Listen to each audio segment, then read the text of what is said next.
ಕೇಳೋ ಮಾದೇವ ಮನ್ಸನ ಜೀವ ನೀ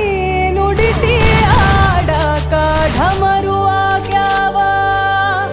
ಯಾಕ ಶಿವಲಿಂಗ ನಡೆಸುತ್ತಿ ಹಿಂಗ ಏನೇನೂ ಇಲ್ಲಯ್ಯ ನಮ್ಮ ಕೈಯಾಗ ಎಡವಿಸಿ ತಾಳ ಉರುಳಿಸಿ ದಾಳ ನಡೆಸಿದಿ